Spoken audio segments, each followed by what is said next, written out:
সম্মানিত ভিউয়ার্স, আসসালামু আলাইকুম ওয়া রাহমাতুল্লাহি ওয়া বারাকাতুহু। আশা করি সবাই আল্লাহর অশেষ রহমতে ভালো আছেন, সুস্থ আছেন। এই চ্যানেলে আরেকটি নতুন গুরুত্বপূর্ণ ভিডিওতে আপনাদের সবাইকে স্বাগতম। আজকে আলোচনা করব শিক্ষা প্রতিষ্ঠানে গ্রীষ্মের ছুটি এক সপ্তাহ কমতে পারে। বিস্তারিত থাকছে ভিডিওতে। এই ভিডিওটি দেখার আগে যারা এই চ্যানেলে একদম নতুন তারা অবশ্যই চ্যানেলটি সাবস্ক্রাইব করে পাশে থাকা বেল আইকনটি প্রেস করে দিন। আর যারা ইতিমধ্যে সাবস্ক্রাইব করেছেন তাদেরকে জানাই অসংখ্য ধন্যবাদ। শিক্ষা প্রতিষ্ঠানে গ্রীষ্মের ছুটি এক সপ্তাহ কমতে পারে।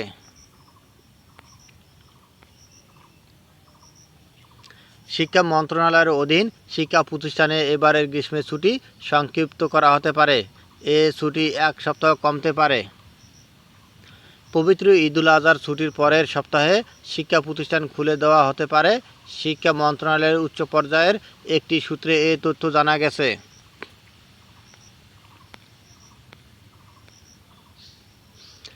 শিক্ষাপঞ্জি অনুসারে এবার পবিত্র ঈদুল আজহা ও গ্রীষ্মকালীন ছুটি শুরু হয়েছে 13ই জুন, যা চলার কথা 2 জুলাই পর্যন্ত।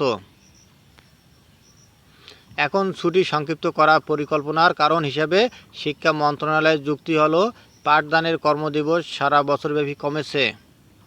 এছাড়া শনিবারের বন্ধ পুনর্বহাল রাখার কারণে কর্মদিবস কমে যাবে, তাই গ্রীষ্মের ছুটি এক সপ্তাহ কমতে পারে। ঈদুল আজহার সরকারি ছুটির পরেই এ বিষয়ে সিদ্ধান্ত আসবে বলে শিক্ষা মন্ত্রণালয়ের উচ্চ পর্যায়ের সূত্র জানিয়েছে।